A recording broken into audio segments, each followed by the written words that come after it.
Хамиге сәлем. Бұл күнде лайк подкасты нәубеттегі саны. Бүгін біз жеке айрықшалықлар, оқуға болған қабілет, жетіскеліклер, хам дөретушіліктегі үлкен бақыт артындағы қиыншылықлар жазылған Мубина Абдрашидованың күнделік бетлерін оқимыз. Демек, бүгінгі мейман Мубина Абдрашидова. Ассалаумалейкум. Ассалаумалейкум, қош келіпсіз. Рахмет, сау болың. Мубина, оқу, сессия, бәрі өз орнында ма? Алла шүкір, хаммесі өз орнында. Ең бірінші бізді қызықтырады. Анджанлы Мубина қызымыз не үшін Қарақалпақстанда оқып жатыр? Не үшін Ташкентте емес? Не үшін Анджанның өзінде емес? Не үшін Қарақалпақстанда, Нүкіс қаласында өз студентлік алтын дәуірін өткеріп жатыр? Ең алдымен мен Қарақалпақстанға келу себепшім бұл менің әкем. Біздің әкем Өзбекстан Республикасы ішкі істер уәзірлігінде жұмыс істейді. Хам сол мен Наманган уилаятында ішкі істерге қарасылы емхане бар. Сол жақта демалысында біздің қазірде болыватқан ажағаммен бір жерде демалады. Сол мен қатты бір-біріне байланып қалады. Ол кезлері мен еле мектепте оқып жүрген кезлерім еді. 2020 жыллар. Сол мен 2021 жыл мен абитуриент вақтыларым болды. Құрметлі президентіміздің қаранына көре біз 5 оқу орнын сайлайтын болдық. Сол мен біріншісі бізде Қарақалпақстан Республикасы болды. Сол бірінші кезлері еле ядымда онлайн тапсыру деген болды. Сол мен жаспыз енді қызығамыз, сол мен онлайн тапсырып көріп едім. Сол Құдайдың бұйырғаны деймен, хам одан басқа ішкі істер перзенттеріне арналған 5% квота арқасында мен Нүкіс мемлекеттік педагогика институтына грант ұтып алдым. Ал қазірде? Қазірде сол 4-ші курс. 4 жылдан бері Қарақалпақстанда өзіңіздің студентлік алтын дәуіріңізді өткеріп жатырсыз. Ауа.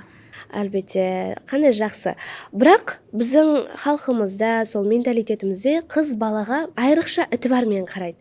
Тәрбиясына, оның жүріс-тұрысына, оның қайыққа барып, қайыққа келгеніне, ал сіздің шаңырағыңыздың ағзалары сізге қандай қарым-қатынаста, я болмаса қандай көзқараста болды? Ең дәсілеп, барбір үйден алыста, сыртта қыз баланың оқуы бір басқаша қорқыныш пайда етеді біздердің менталитетімізде. Ава, дұрыс айтасыз. Ең бірінші Қарақалпақстан Республикасына ұлымын бірінші рет келуім болған 2021 жыл еле жадымда. 2001 жыл 9 сентябрь санесі еді. Біз папам, мамам, хам кішкентай сестренкаммен бірге келдік. Мен өзім қатты папамды жақсы көремін, папамды мен басқаша көреді. Сол өзі мен тастап кетіп баратырып қызым деп жылады. Сол ең қиын уақытлар болды. Себебі 2021 жыл тап абитуриент кезде мен мамам босанып еді. Мен ең кішкентай сестремкам туылып еді. Үлкен қыз болған соң оған қарайсан, мехрің түсіп қалады. Ол мен қосыласу қатты қиын болған. Но бірақ соған қарамай мен 1 айда емес, 2 айда емес, 5 айдан соң үйге қайтқанмын. 5 ай үйде болмағанмын. Демек, үйіңіздің іші бұны туры қабыллаған. Ауа, туры қабыллайды.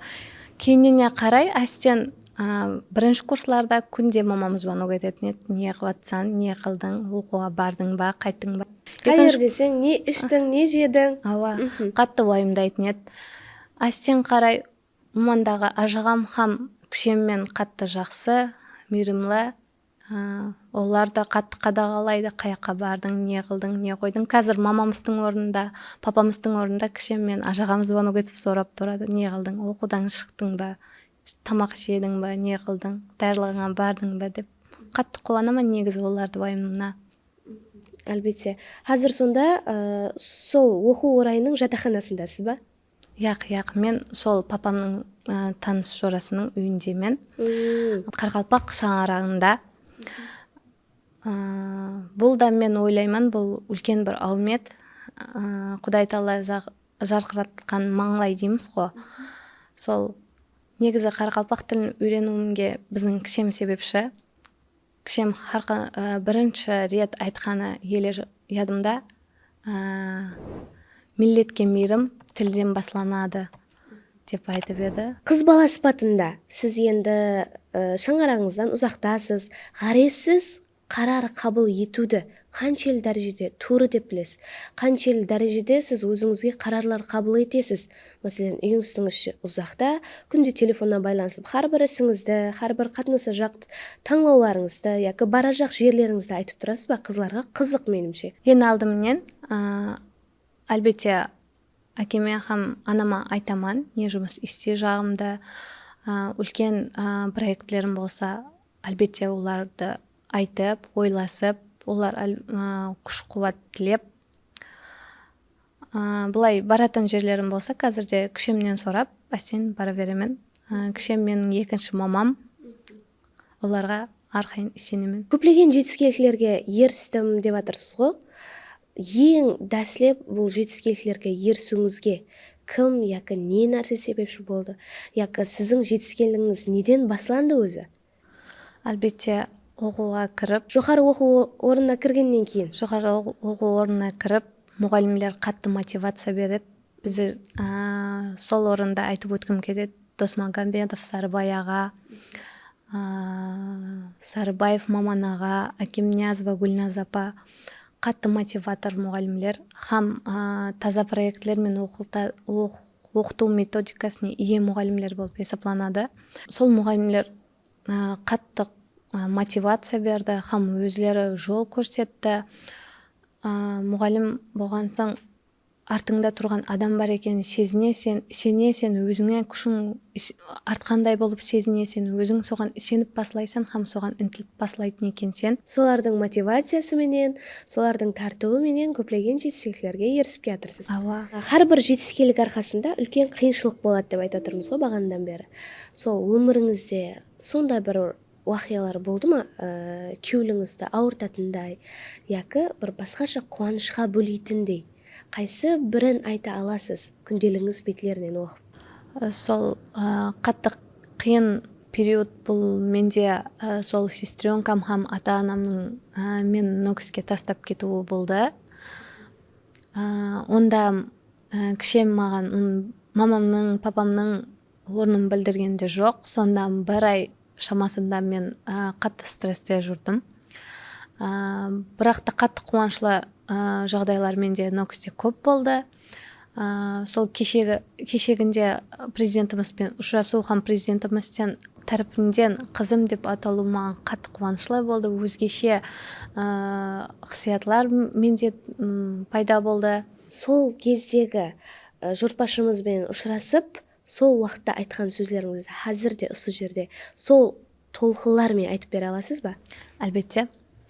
Қос қатарларынан баслап әлбетте. Bu ellerning oyi bitta, yulduzi bitta, Nurafshon tongi-yu kunduzi bitta. Har qayoqda rivojlanish bo'lgani bilan Qoraqalpoq o'zbeklarining ildizi bitta. Assalomu alaykum, hurmatli prezident, Serquyosh Qoraqalpoq eliga xush kelibsiz. Men ham siz yaratib berayotgan imkoniyatlardan keng foydalanayotgan andijonlik baxtli bir yoshlardan biri Abdurashidova Mubinaxon bo'laman. Men sizning 42-12 qaroringizga ko'ra 2021-yil Nukus davlat pedagogika institutiga grant asosida qabullandim. Ruxsat bersangiz nutqimni qoraqalpoq tilida davom ettirsam. Men bu yilga kelib, og'izboshlik so'zining ma'nosini terin tushunib yetdim. Sebebi qoraqalpoq xalqi o'zine tan bo'lgan mehmondo'stligi, bag'rkengligi, kengpenligi bilan meni hayron qoldirdi. Bu yilda o'tayotgandan men hech o'kinmayman. Bu yilda men ko'plagan do'stlar orttirdim. Kishi piyil, жылы жүзлі ham haq ko'ngil insonlar bilan yaqindan tanishdim. Hamda urf-odat dasturlari meni hayron qoldirdi. Urf-odat dasturlari meni hayron qoldirdi deb o'tirsiz ғой. Әлбетте, har bir шаңырақта har xil өзгерістегі urf-odat dasturlari болады өзінің. Har bir менталитеттің де өзіне жараса, айрықша urf-odatlari болады. Ал біздің қандай urf-odatlар сізге ұнады? Ал ұнамаған нәрселер қандай? Солар хақында тоқталып өтсеңіз. Qoraqalpoq xalqi urf-odatlari өзгеше. Маған ең бірінші таң қалдырған нәрсе не болды сізді? Маған ең таң қалдырған зат ол мен бірінші рет біз домда тұратын едік, көп қабатлы. Сонда домның төменінде нан жабатын жер бар екен. мен бірінші рет оны көріп тұрып едім. Біз жерде бір үйге бір тандыр болатын еді. Сол сояққа барып нан жаудырып кел деді кішем. Нан жаудырғаны шықтым. Мен ұлымын басқа дүнияға түсіп қалғандай, хаме маған нан же дейді. Ал жаным, үлкен қылып сындырып ал дейді апалар. Мен нанымды да жайып білмейтін едім. Мен нанымды да жайып берді, жауып та берді. Сол мен хаммеден көп қайран қалдырғаным бұл сол ауызбіршіліктің тағы бір басқа түрі деп ойлаймын. Мен Қарақалпақ халқының ауызбіршілігін көрсететін түрі деп ойлаймын. Одан да басқа қызды сыйлауы өз жолына басқаша. Қызды төрге шығару, үй мұспайсын деп мен төр бетте отырамын қазір үйімізде де. Үй мұспайсын, төрге шық қызым. Нүкісте үйреніп қалғанбыз, үйге барып төменде отырғым келмей қалады. Мен қызбан, неге мен төменде отыраман деп дау шығарып қалаймын арасында. Өзіңіздің анжаныңызға барған кезде? Ауа, өзіміздің үйіміз. Одан да басқа айтқым келеді. Еш басқа бір түркі елерде мен оны көрген жоқпын. Бәлки де бар шығар, но мен Қарақалпақ еліне келіп айдар тойларды көрдім. Балалардың айдар шашы болады. 5 жасқа шыққанда дайысы оған тай алып барады. Ол өзгеше бір үрп-әдет деп көрдім. Менде басқаша сезімдер қалдырды. Ең бірінші сол айдары бар кішкене баланы көргеніңізде қандай сезімге бөлендіңіз? Мен ойладым, ол баланы сол жері алынбай қалған шығар деп. Қонысымыз бар еді домда. Сол балада айдар шаш бар еді. Мен ойладым, ол неге ол кішкентай балада өйтіп шашы қап қойған.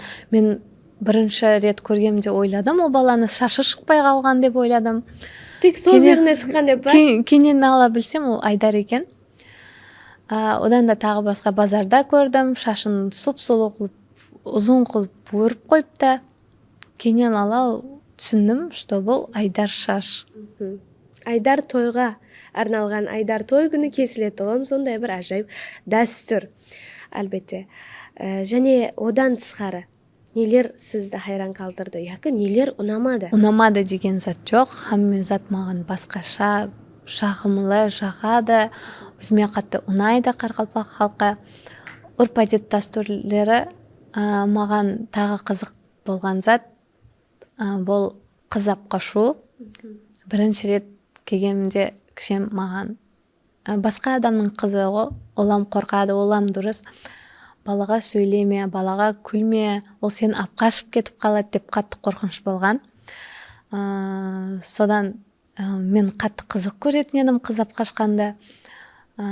Кейіннен ала қыз бен жігіт келісіп алып қашатынын мен түсіндім. Одан кейін мен үйге қайтып барғанда ол Андижандағы жағаларым менен сұрайды. Неге олар қыз алып қашады? Неге ондай, неге бұндай? Оларға бірақ түсіндіре алмайтын екен сен. Олар уже сөйлесіп жүреді дегенді олар түсінбейді екен. Қарақалпақстанда да сондай жерде сол бір саушы арқалы тұрмысқа шығып кетесіз дейді. Көп адамға түсіндіре алмайсың, ол баламен сөйлесіп жүресен дегенді сондай қызықлардың арасында мен жүрмін. Сондай бір студентлік алтын дәуіріңіздің ажайып өтіп отырғанына, біздің елімізде ажайып өтіп отырғанына қуаныштымыз. Рахмет. Сондай жетістіктерге еріскен har бір жаспенен сәубетлескенімізде, сөйлескенімізде көплеген кітаплар оқығанын айтады. Ал сіз осы уақытқа шейін қанша кітап оқыдыңыз? Ең ақырғы оқыған кітабыңыздың аты қандай? Ішінде қандай темалар сізді бір басқаша сезімлерге бөледі, яки басқаша сезімлерменен алып кетті? Солар хақында бөліссеңіз, кең түрде. Кітап, қазір аудио кітап деген қатары важланып кетті. Ең ақырғы оқыған кітабым Мэй Макстың «Женщина, у которых есть план». Оның ішінде стратегия, хам өмірге болған көзқарас, хам өз уақытыңды планластыру туралы еді. Одан да басқа мен маркетинг сахасына қатты қызығамын. Сайтмұрат Дәулетовтың «Долги тают в глазах», «Деньги и я», одан да басқа «Богатое мышление» деген кітапларын қатты жақсы көріп оқимын. Хам классик кітаплар болса, Өткір Хашимов «Екі ешік орасыда», гилам пайпоқ. Қарқалпақ тіліндегі кітаплардан мен хамеденде көп жақсы көріп оқитын кітабым бұл Төлепберген Қайтбергеновтың Маманби дастаны.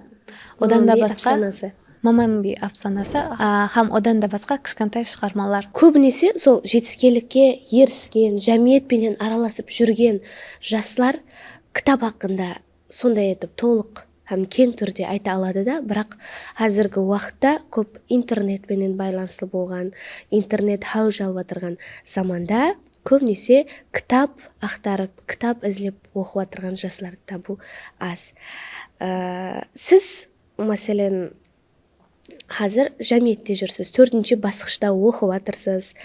Һәм өзіңіздің ойыңызда сондай бір проектлер, креатив идеялар менен 5-6 жылдан кейін өзіңізді қай жерлерде көресіз? 5-6 жылдан соң мен өзімді докторант деп көремен. Өзім педагогика сахасына қатты қызығаман. Ел оқытушысы деген премияларымыз бар, қазір Өзбекстан Республикасы тарапынан берілетін. Соларды киіп, костюмлар киіп, көкірек толып, ордерлармен мен өзімді Өзбекстан Республикасы орта махсус талым муассасасы министрі де көрумен. Қандай ажайып. Әлбетте, ниетің жақсы, ниетің жолдасың дейді ғой. Ниетлеріңіз әрдайым жолдасыңыз болуына тілектеспіз. Амин. Ал қазір сіз ойлайсыз ба, ертең 10-15 жылдан кейін нені тарихқа айландырып қалдырғыңыз келеді? Яки қандай да бір өмірде бір нәрсені өзгерткіңіз келеді ма? Тарих қылып қалдыру үшін өзіңіздің өміріңізде емес, жәмиетке пайдасы тиетіндей, мәселен, өзіңіздің ойлаған қандай да бір креатив идеяларыңыз бар ма? Жоғары оқу орындарында мейлі ол шет елдерге болмасын, сол Өзбекстан бойынша үлкен бір экскурсиялар, тарихи ядгарликлар дейміз ғой, соны көрсету, ол таныстыру, һәм одан басқа археологик қазылмаларға проект ашқым келеді. Себебі мен өзім соған қатты қызығаман, һәм мен Анжанға қайтқанымда көп адам менен сұрайды, Оманда қандай незатлары бар, Қарақалпақ елі қандай, Қарақалпақ елінде де алдын адамлар жасаған ба, һәм одан да басқа білеміз,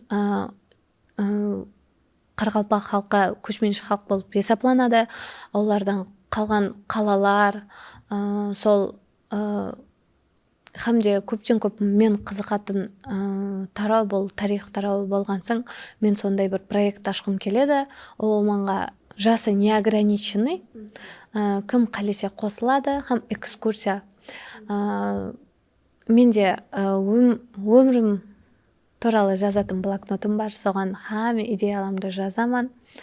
Соған да кіріп қойыппан, сол Құда қалесе, Алла бұйырса, сол бір күн Қарақалпақстанда экскурсовод болып өзім әлбетте бір келемен. Құда қалесе ниетіңізге жетің. Қазір 4-ші басқышта тарих факультетінде оқып отырсыз. Қаншелі дәрежеде Қарақалпақ халқының тарихын үйрендіңіз? Һәм сол тарихпенен қазір өзіңіз жасап атырған дәуір салыстырдыңыз ба? Ауа салыстыраман. Себебі Қарақалпақ халқы дегенде, Қарақалпақ халқы һәм өзбек халқы өзіне бір-біріне қатты жақын. Қызық затлар көп ұшырасады. Например, айтуымыз мүмкін, бізде Андижан вилаятында да Халқабат деген жер бар, Төрткөл деген жер бар, Қоңғырат, Қыпшақ деген жерлер бар. Мен өзім тұратын ауыл Ақбөйрә ауылы деп айтылады. Бізден кейінгі ауыл Ақ Қыпшақ. Сол маған қатты қызық. Құда қалесе әлбетте үйге барып, оны ізлестіріп көремен. Қыз бала сипатында келе тұрмыс аталмыш сарайдың есігін ашпадыңыз.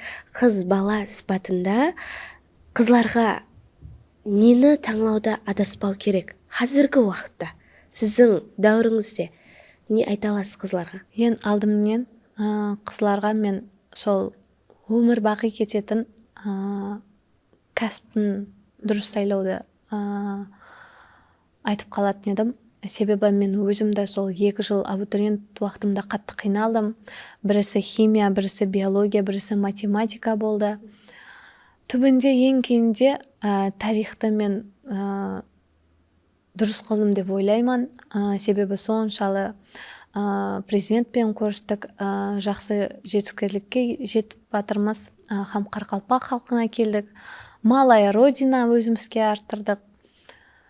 Соны айтып қаламын. Мәселен, айтып отырсыз ғой, жаңа 2 жыл абитуриент болып, даярлықта болдым, репетицияда болдым деп, не? Анаңыз басқа жөнеліске бағытлады сізді. Ал әкеңіздің қалеуі басқа. Негізі өзіңіздің кішкене ғана мубинаның ішінде кім болу арзуы бар еді кішкентайынан? Сол өзіміздің хаммен қызлерді жасатын жағдай деп ойлаймын. Мен сперва актриса болажақ болдым, одан кейін модель болажақ болдым, стюардесса. Кейіннен қазір оқу давамында психологияны үйреніп түсініп атпан. Ол определенный периодтың определенный психологический берілген ойлары. Одан басқа да тағы педагогика сахасын тарауына келіп шығу келетұғын болсақ, мен өзім қатты қаледім педагог болуды. Хам одан кейінен 2022 жыл педагогик сахасында 2+4 педагогик амелияты болып шықты. Біз соның бірінші периоды болдық. 2-ші курстан баслап 5-6 күн біз мектепке барып басладық. Қатты қызық. Сол дәуірден баслап сперва анализ болды, анализ қылдық, одан кейінен өзіміз сабақ өтіп басладық. Одан да мотивация алдық. Одан да басқа менде кумир адам болады ғой өзімде былай. Сол адам менде Әкем Ниязова Гүлназ өзімнің мұғалімім. Қаттыға кішіпейіл мұғалім. Өзім қатты жақсы көремін. Сол мұғаліммен менде практикада басымызда болды да, методист мұғалім болып. Сол мұғалім өзі кеше жақында PhD жақлады. Сол мұғалімді да жетіскенлігін көріп, мен соған қарап интелігім келеді. Сол мұғалімдей болғым келеді. Содан мотивация аламыз. Оқу дәуірінде психологияны оқып, және ізленіп, мен кішкентайлығымда ойлаған, арзу қылған нәрселерімді, ол қандай да бір дәуірдің сезімдері менен пайда болған нәрселер деп. Сіз суаққа шекем, меніңше қалейсіз еледе модель болуды, актриса болуды? Себебі егер қалемегеніңізде, сол психологияны ашып, кішкентай кезіңізде арзуларыңызды додаламаған, іздестірмеген болар едіңіз. Бетте дұрыс айтасыз. Қазір президентіміз үлкен бір жоллар ашып қойыпты. Біздерге қайтарауды сайлағанда да, қандай жағдайда болғанда да біз өзімізге сеніп, күшіміз жетеді. Мен қатты қуанышпен айтамын, кеше 2023 жылда сол Нокс қаласында Делишайн Models мектебі ашылды. Мен бұдан қатты қуанышлымын. Сол мектепке барғанда да, бұлай ағайын қызлармен сөйлескенде де естемен, олар қатты өзлеріне самоуверенность алады. Мейлі олар показге шықпай-ақ қойсын, рекламаға түспей қойсын, бірақ олар самооценкасы үшін барады да. Мен бұны қатты жақсы деп ойлаймын. Негізі айтады ғой, сол президентімізді неше рет айтып жатыр.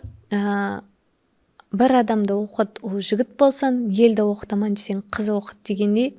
Қызларымыз қазір көз тимесін, хамесі жақсы, өзлері алдыңға қарап жүріп баратыр. Самооценка, развитие. Әлбетте, har тәріплеме рауажланып жатыр. Har тәріплеме рауажлану ұшында көплеген имканиятлар есігі ашық. Тек қана бізден талап етілетін нәрсе, сол ашық есіклерден туры һәм үнемлі жолменен пайдаланып өту.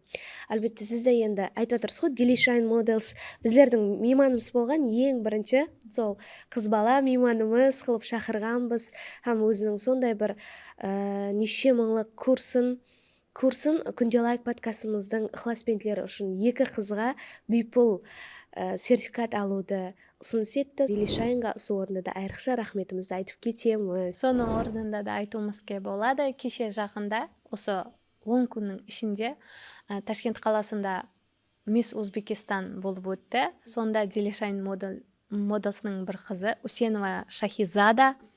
Сол мен педпрактика амилетіне баратын мектептің ученицасы болып есептелінеді ол қыз.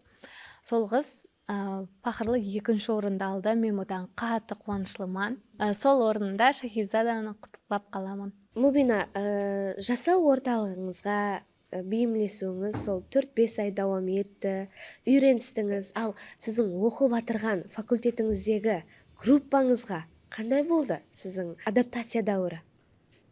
Адаптация менде өте жақсы болды. Көз тимесең группам өте жақсы. Мен оларды қатты жақсы көремін. Олар да мені қатты жақсы көреді. Мен сол группамда 10 бала и 3 қыз қазір оқимыз. Сол мен ең кішкентаймын. Олар сол сабаққа шыққанда тағы да басқа затларда мені қатты аяйды, сыйлайды. Қонақ қызсың, сен қызсың деп сыйлайды. Көз тимесін, оларда қатты жақсы. Хам сол сабаққа шыққанда мұғалім сұрау бергенде сол группадағы достарым, мұғалім оған сұрау бермең, мұғалім ол шаршап қалады, мұғалім ол қонақ қыз, мұғалім оның бағасын қойып беріңдер, мұғалім ол кішкентай ғой. Өздері де қатты сыйлайды. Сол мен еще тағы да қатты қуанатыным, сол кімлердің де үйінде сестренкаларын, қарындасларын, я бірде ашпаларын ұзатып, не қылғанда маған әлбетте сол нені әкеп береді. Шашуынан әкеледі. Я бірде сол кішкентай балаларын жаңа айдар той дейміз, сүннет той дейміз, шашу дейміз, годик дейміз, солардан да әлбетте маған шашу түйіп әкеледі. Ұлыман менің группам негізі мен папам айтып еді бірінші курста, қызым сол бірінші семестрді тауысың перевод қыламыз. Соны сұраймын деп отырдым. Сол кезде мені папам айтып еді, мен мамам да қайта айтты, олар мен уманға бүйтіп қалады, бүйтіп қалып үйренісіп кететімді білмеді. Мен өзімнен бұндай дәрежеде қалатымды күтпеп едім. Но айтады ғой елімізде, дұзың қаяқта шашылған болса сояққа барасын деп апалар. Сондай болды. Дұзымыз сояқта екен, сояққа келдік. Мубина, жаңа айтып отырсыз ғой, группамның балалар қызлары аяйды, оған сұрау бере-бермен қиналып қалады деп, не? Сонда сіз тарих факультеті Қарақалпақ группасына тапсырғансыз ғой, себебі бізде европейский группалар бар, өзбек группалар, хам түрк группаларымыз бар. Яқ, мен қазірде евро-русский группада оқып атпан. Но сонда менде біздер тек шеттен уалаяттан келген 2 адамбыз.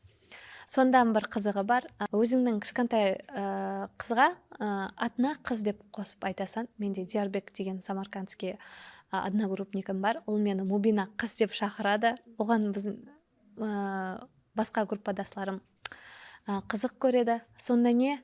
Мубина қыз демесең, біз оны бала деп атпыз ба деп айтылған көреді, ойнайды, қызық көреді. Но көпнесі переменаларда, бұлай обществоға шыққанда Қарақалпақ тілінде сөйлесеміз. Қасымдағы сол самаркандский балам полностью 100 демейміз да, 90% Қарақалпақ тілінде сөйлейді. Қандай ажайып. Сол орында айтып өткім келеді. Менің сол Қарақалпақ тілін үйренуімге әлбетте группамда себепші. Үлкен орын ұстайды.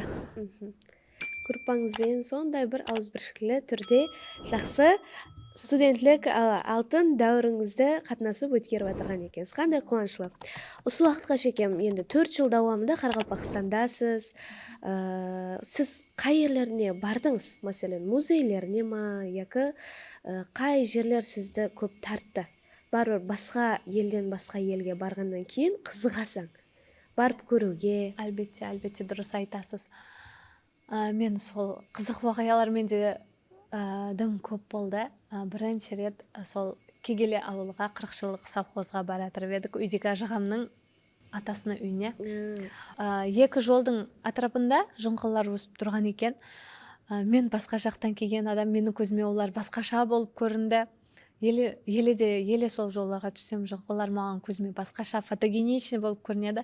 Сөйтіп мен айтып атпан, ау неге мына жақта гүл көп, гүл көбеген десем, мен ажағалым қатты харизматичный адам. Яға оларды специально егіп қойыпты, ол фотозона деді. Мен соған сеніп ауылға кіріп бардық. Ауылда еле таусылмай жатыр жаңағы жыңқалар. Жаңа қарап атпан, негізі расымен фотосессия болса, неге онда адамы жоқ, неге фотографы жоқ деп ойланыма, или түсіп арендовать етіп сатына алып фотографировать ете ме екен адамлар деп ойладым. Хам одан да басқа мен бірінші келген жыларым бұлытта, жаңа аспанда жауыннан кейін бұлттар терең болып жүрады ғой. Солам мен қат итібарым тартатын еді. Сұлулық деген менде тағы да көп қызық вақиғалар болған. Үйіміздің алды жаңағыда жерге ақ тұз жатып шорласып қалатын еді да. Кішемам қатты харизматичный адам. Сон бір күн айнадан қарап отырман, ой, бұл анерлер ағарып кетіпті десем, яға ол байлық қой, ол тұз ғой, соны сатамыз ғой, жаңағы жеп атқан маржан тұзларымыз сол ғой дейді. Мен оғанам сеніп қалдым. Ол кейіннен алайды, ол мен саған өтірік алып едім, ойнап айтып едім, оған сеніп қалма балам деп айтты. Қандай ажайып. Әлбетте қазір ойлап отырған болуы мүмкін, біздердің ықыласпендлеріміз арасында сондай сыншыл ықыласпендлеріміз де бар. Бір қып-қызыл өсіп тұрған жыңғылlardan бір басқаша сезімдермен айтып отырған ағыз деп не? Негізі өмірді сонда бір басқаша кішкене нәрселерінен де зауқ алып жасайтұғын инсанның көзіне har бір кішкене нәрсе өзгеше көрінеді. Сіздер де сондай етіп көззалықларменен бірге жасауыңызды ұсыныс етер едім. Әлбетте, дұрыс айтасыз. Бір елден бір елге барғаныңда сонысы қызықта. Мен, например, 12 viloyat, Өзбекстан ішінде 12 viloyаттың 10-на кіріп, сөйтіп Қарақалпақстан Республикасына келемен да. Маған ол қызық. Сол қайтар санам сондай бір республикадан шығып, 10 viloyаттың ішіне кіріп, өзімнің үйіме барамын. Студентлік алтын дәуірім дегендей поезда жүреміз. Поезда шықсаң, апалармен шықсаң қиямет. Олар мен Анжаннанман десем үсенбейді. Қояй, сен Қарақалпақты ұрпақсың ғой біреу. Әкең, шешең Қарақалпақша деп үсенбейді. Ол маған ауырғысын тимейді да, маған басқаша бір сезім береді. Сол елдің сенімін береді. Мен өзім ойлайман, значит, кішем дұрыс айтқан екен, негізі халыққа мейірім расымен тілден басылынады екен деп қайта соны ойлап қоямын. Әлбетте, қандай жақсы.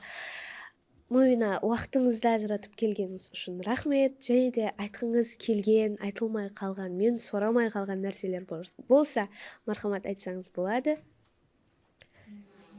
Одан да басқа Қарақалпақ халқының кухнясына қатты мен жақсы көремін. Суақан шегем үйрендіңіз ба? Ава қазір хамми ауқатларды пісіремін. Жүбері күртіктен басылап. Жүбері күртікті де білесіз? Жүбері күртіктен басылап қарашай, қарашайдан басылап бидай күртік, бидай күртіктен басылап зағараларды жабамыз. Бірінші рет сол кухня несінде қызық болған. Үйге енді қызығып үйреніп алғансың, мен Нүкістен үйге баратын болдым. Сөйтіп қыс айы жаңа жүберінің ұнын әкеттім. Үйде жүбері күртік істедім. Мамам қызық, арман өтіп жатыр, берман өтір, не істеп жатсың деп басымда отырды. Сөйтіп жаңа жүбері күртік істеп сорып ауқатта әкеліп қойдым. Жаңа папам фотоға түсірді, оларға қызық, тиіндей ғой, жаңа таңге ауқат қылдың ма дейді. Таңге ауқат қылдым сілерге деп. Жаңалар фотоға түсірді. Сөйтіп мен сорпасы, олар сорпасы жоқ деп ойлаған. Мен сорпасыны құйып кіремен дегенше, ол бір талай еді. Олар хамес жеп тастаған. Сөйтіп ертесі күні асқазаны ауырды, әжеуір. Оларға қатты ауыр. Әлбетте, себебі ең күшлі милли тағамдарымыздың бірі жүбері күртік. Одан да басқа қарашайдың үстінде де қатты қызықлар болған. Мен сол Нүкістен үйге қайтып баратпан. Қатты қарашайды өзім жақсы көремін. Күніне 3 рет ішпесем басым ауыратын болды. Алдын негіз қарашай ішпейтін едіңіз? Қарашай ішпейтін едік. Сөйтіп үйге қайтатын болдым. Үйге қайтатында базардан сол өзіміз білген джамбо заварка бар ғой, соны алып қайттым да, қызыққа. Үйде негізі чемпион заварка еді. Мен бір рет не кылып көргөндө уйтуп келишкен жок эди. Сөйтүп кой заваркадан чыгар деп жамбо заварка алып кайттым. Үйдө демлеп атпан жаңа үстүң кусуп кетеди го, серый болуп калат да, чай серый болуп кала берди. Сөйтүп жаңа мынаяктагы ажыгалмалар менен сүйлөшсөм тагы маган ойнай берет олар. Яг сен дуз салып демлеп көрсөчү, сонда нормально болот. Дузамы салып демлеп көргөн күнлөрүм болду. Сага ишеним, кызыгы көп. Кандай жакшы. Сиз онда сол асханасынан башлап тагамлары, чайлары, кара чайларына шейин бейимлесип кеткен экенсиз. Ооба. Албетте, келечекте ушу Каракалпакстанда жогору окуу оруналарында педагог болуп жумуш иштөө ниетиңиз бармы? Яки сыякта үйрөнгөн билимлериңизди, тажрыйбелериңизди өзүңүздүн элиңизге барып бөлүшүү ниетиңизде бармы? Негизи бир элден бир элге зат алып баруу деген ол дурус деп ойлойман. Себеби бизде азыр институтта мугалимдер катты күчлүү. Өзлөрү педагог болгонсоң, һәм педагогикалык институтта сабак берген соң, уларда методический разработка дегенлери катты күчлүү. Мектеплерде сондай, мектептеги мугалимдер де катты күчлүү. Мен өзүм Кудай кааласа келечекте өзүмдүн частный мектеп ачкым келеді. Һәм соякта көрген методларым, үйрөнгөн затларымда сол сиңиштиргим келет өзүмдүн мектебимде. Һәм одан да башка сол экскурсиям сол мектепти ичинде де киргизеймин Кудай кааласа. Жакшы, ниетиңиз жолдашыңыз болсун. Албетте, убактыңызды ажыратып келгениңиз үчүн рахмет. Ажайып тилеклериңиз болса, кызларга айтар, теңдешлериңизге айтар кеплериңиз болса, мархамат. Өзүмдө хамде теңдашларыма айткым келеді. Если да сиздер Каракалпакстанда окуп аткан болсаңыз, эч качанда перевод алмаң. Жылы жүзлүү инсанлар, кичипейил инсанлар арасында окуп, табышып, менди жакшы көрүп каласыз эле бул халкта. Кеткиңиз келмей калады. Эч качанда коркпоо керек экен. Мен сону түшүнүп жеттим. Жаңалык, новшество деген негизи жакшы затка болот экен. Ар заттын жакшы жагын көрүп жасаң. Албетте, ар бир иште бир хикмет бар дейди го. Дурус айтасыз. Сизге де рахмет. Убактыңызды ажыратып келгениңиз үчүн, алдагы окууларыңызда, катнашачак таңлооларыңызда бәрчесіне аумет яры болсын. Жетишкеликтер хамиша сиздин жолдашыңыз болсын, ниетиңиз жолдашыңыз болуун тилеп, биз бүгүнкү подкастыбызды жумаклайбыз. Бул Күндө лайк подкасты. YouTube тармагыбызга агза болуң һәм күндө лайк басың.